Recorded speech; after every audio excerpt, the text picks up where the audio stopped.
Hello everyone, मेरा नाम है डॉक्टर रौनक बाड़मेरा और आज हम लोग इस वीडियो में ये बात करने वाले हैं कि किस तरीके से इतने कम टाइम में आप नीट 2025 को क्रैक कर सकते हैं एक अच्छी रैंक के साथ में और एक टॉप कॉलेज के साथ में। तो यहाँ पर इन बचे हुए टाइम में यानी कि अगस्त से लेकर के अप्रैल तक के महीने में आप लोगों को कड़ी से कड़ी मेहनत करनी है। आप लोगों को अपने कंसिस्टेंसी के साथ में मेहनत करनी है और उत्कर्ष के साथ में मेहनत करनी है, तभी तो आपको सफलता मिलेगी।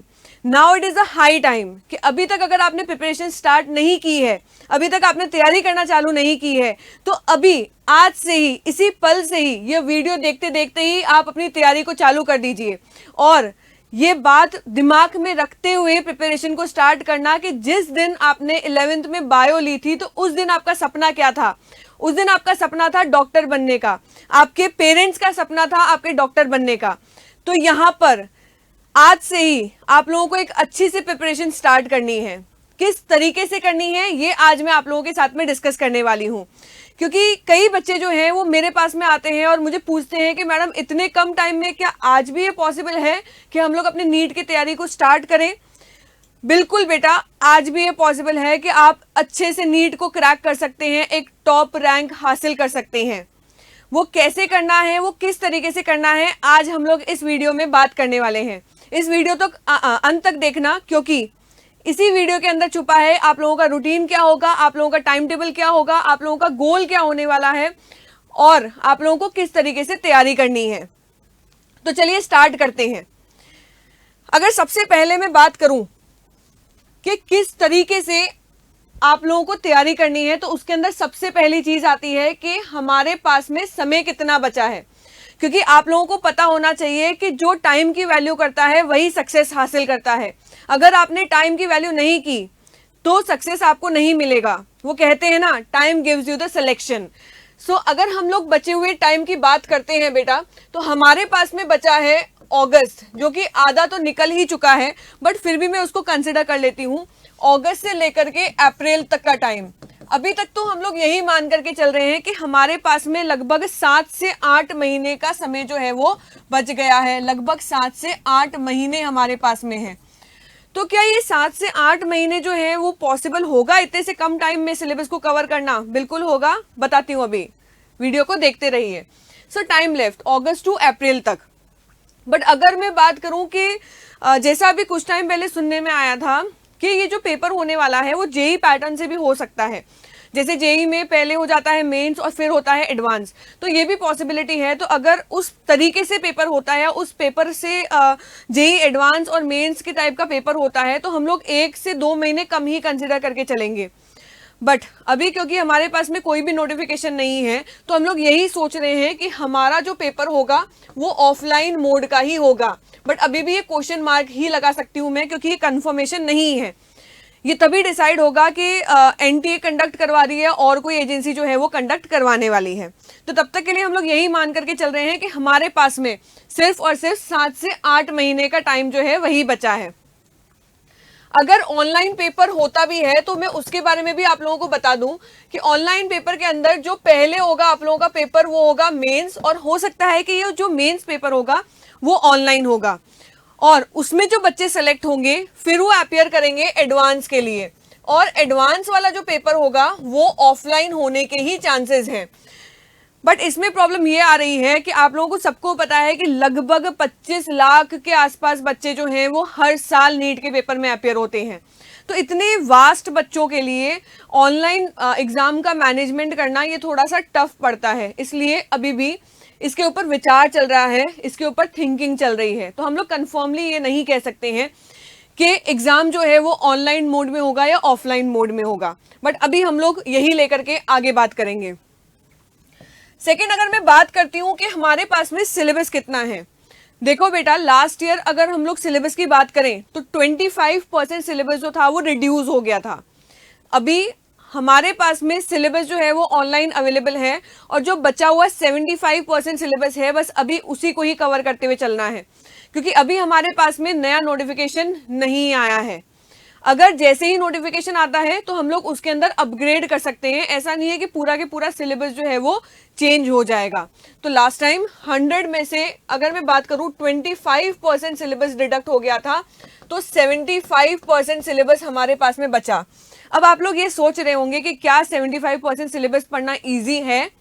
तो बेटा मैं आप लोगों को ये बताना चाहती हूँ कि ये जो 2025 वाला साल है ये बिल्कुल भी इजी नहीं रहने वाला है। इस बार पेपर टफ आने वाला है, इस बार पेपर कॉन्सेप्चुअल बेस्ड आने वाला है। तो आप लोग अगर ये सोच रहे हैं कि हम लोग आसानी से कहीं से भी पढ़ के, कोई भी वीडियो देख करके या कोई भी बुक्स देख ली या वन शॉट वीडियो देख लिया, आज हमने ये देख लिया, आज हमने वो वाला चैप्टर कर लिया, इन सब से आप 8 महीने में नीट क्रैक कर लेंगे, तो ये बिल्कुल भी पॉसिबल नहीं है। मैं आज ही आप लोगों को बता दूं, प्लीज अगर आप ये सब कुछ कर रहे हैं तो इसको आज ही स्टॉप कर दीजिए। अगर इतने कम टाइम में नीट क्रैक करना है तो एक फुल प्रूफ प्लान चाहिए हमें हार्ड वर्क नहीं करना है, हमें एक स्मार्ट वर्क की जरूरत है, क्योंकि टाइम कम है, सिलेबस बहुत ज्यादा है।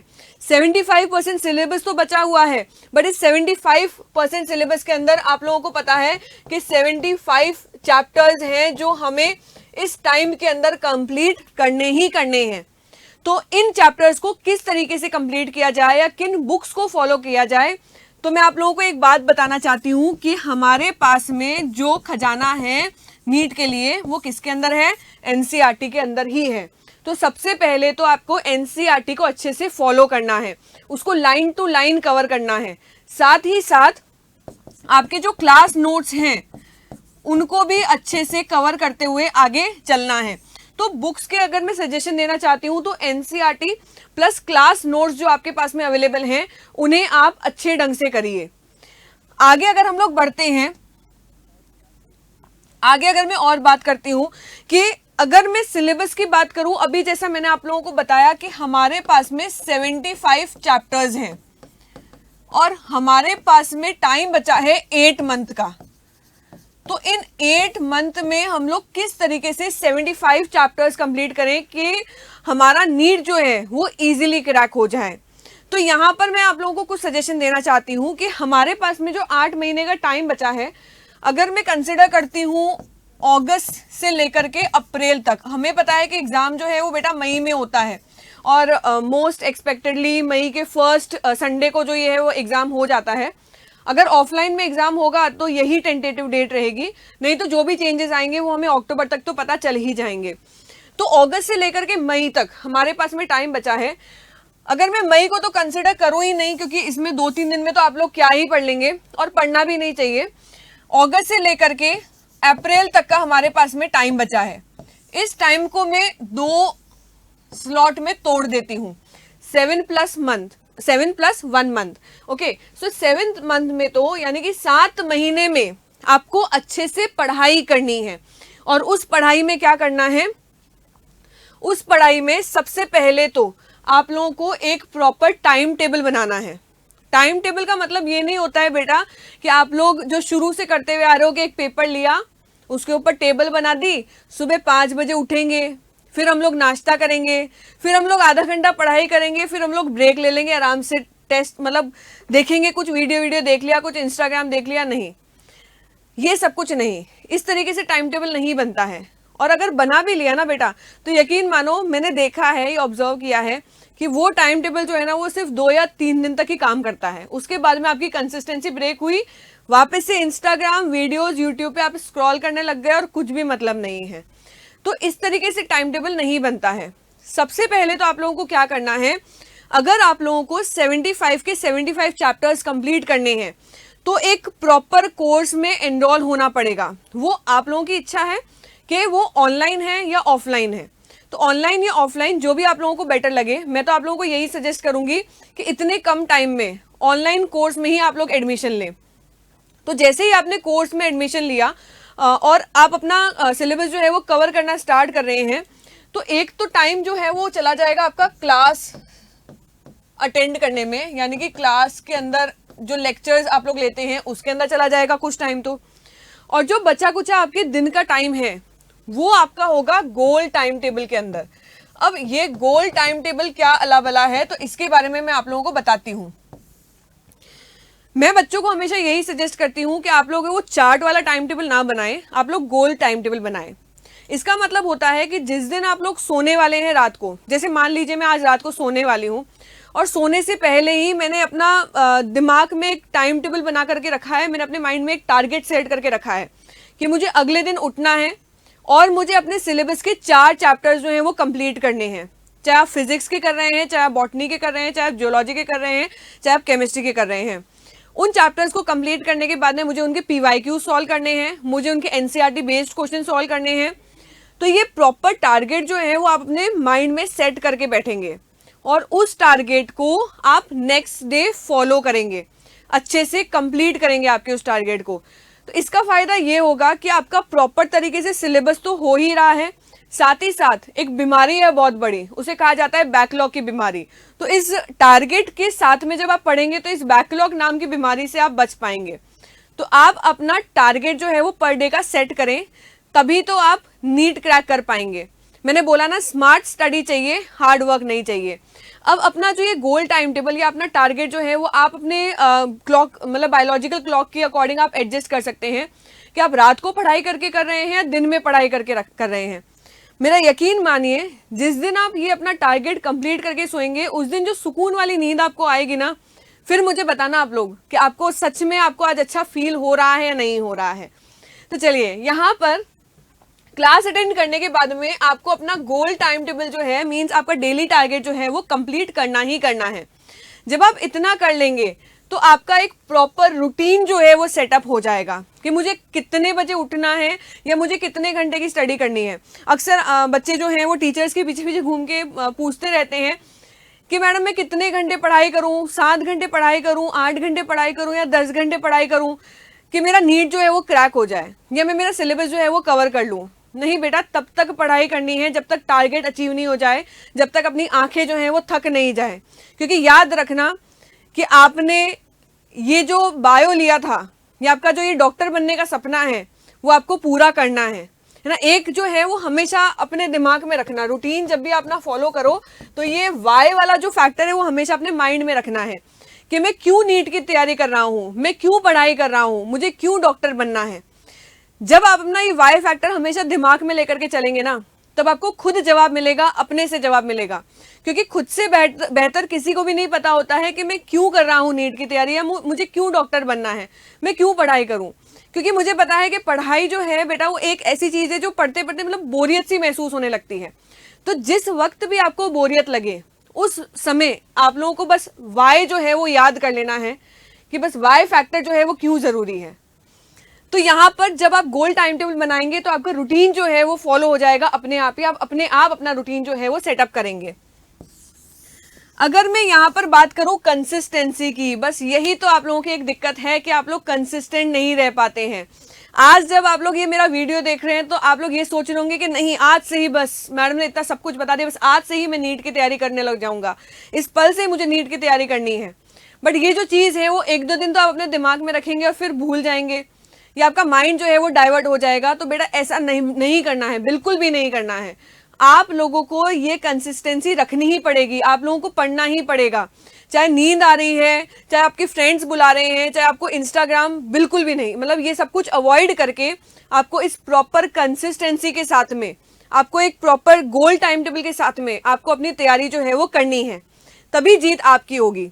यहाँ पर एक मैंने आप लोगों को पहले समझाया था कि किस तरीके से आप 7+1, तो यहां पर अब मैं वापस आती हूं कि किस तरीके से 7+1 महीने में आपने सिलेबस जो है वो कंप्लीट कर सकते हैं। फर्स्ट के 7 मंथ, यानी कि मैं मान करके चलूं अगस्त से अगर हम लोग स्टार्ट करते हैं तो मार्च तक, अगस्त टू मार्च अगर मैं बात करूं तो इसमें तो आप लोगों को क्या करना है, इसमें आप लोगों को अच्छे से प्रॉपर अपने क्लास नोट्स पढ़ने हैं। क्लास नोट्स पढ़ने के बाद में आप उस टॉपिक की एनसीईआरटी को कवर करेंगे, यानी कि उस टॉपिक की एनसीईआरटी जो है वो आप अच्छे से पढ़ेंगे। एनसीईआरटी जब आप लोग पढ़ लेंगे और क्लास नोट्स जब आप लोग पढ़ लेंगे तो उसके बाद में आप लोगों को पीवाईक्यूज जो है वो सॉल्व करने हैं, साथ ही साथ एनसीईआरटी बेस्ड क्वेश्चन भी आप लोगों को सॉल्व करने हैं।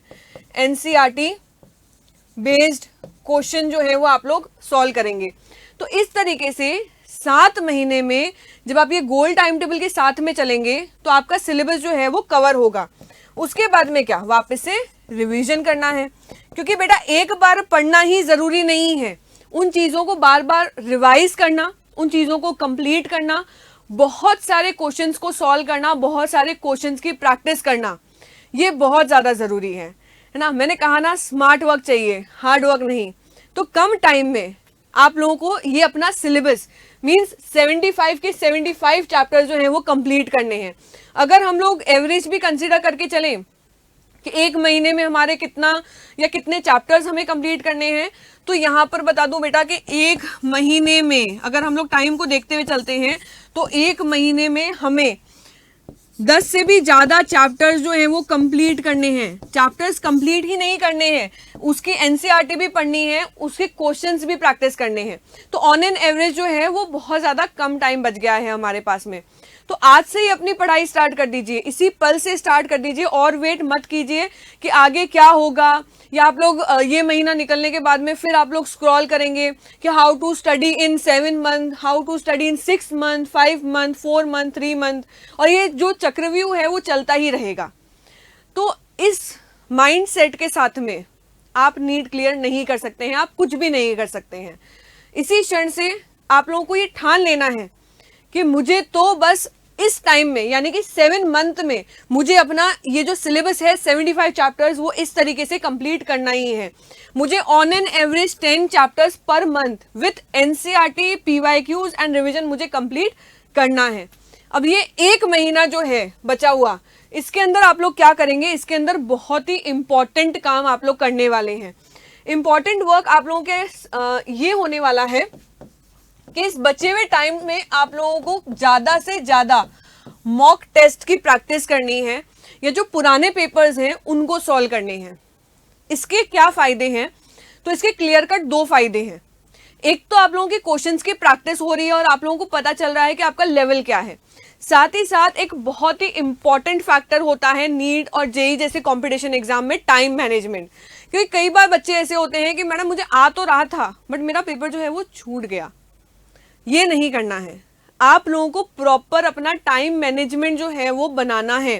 तो उसकी प्रैक्टिस जो है वो आप लोग इस बचे हुए एक महीने में करेंगे। ज्यादा से ज्यादा आप लोग मॉक टेस्ट देंगे और अपने टाइम मैनेजमेंट को इम्प्रूव करेंगे। ये एक महीना जो होता है वो सिलेबस कवर करने के लिए नहीं होता है, वो सिर्फ अपने आप को टेस्ट करने के लिए होता है कि क्या वाकई में इस एग्जाम में अपीयर होने के लायक हूं या नहीं हूं। जब आप लोग ये मॉक टेस्ट देंगे तब आप लोगों को खुद को ये जवाब मिल जाएगा कि मेरी कमी कहाँ पर आ रही है, मैंने कहाँ पर कमी रख दी है। तो ये चीजें हैं जो आप लोगों को इस कम से कम टाइम में फॉलो करनी है, आप लोगों को एक प्रॉपर कंसिस्टेंसी के साथ में फॉलो करनी है। और जैसा कि मैंने बोला, time gives you the selection. आप लोगों को अपना टाइम जो है वो सबसे ज्यादा दिमाग में रखना है कि मेरे पास में इतना ही टाइम बचा है, और उसी कंसिस्टेंसी के साथ में, जैसे आज इस वीडियो को आप लोग देख रहे हैं, जिस जोश से आप यहाँ पर बने हुए हैं मेरे साथ में, उत्कर्ष फैमिली के साथ में, उसी जोश के साथ में आप लोगों को नीट के पेपर के लिए अपेयर होना है। आप लोगों को नीट का पेपर देना है और एक अच्छी सी एक टॉप मेडिकल कॉलेज में आपको एडमिशन लेना है, तभी तो होगा सिलेक्शन। Thank you.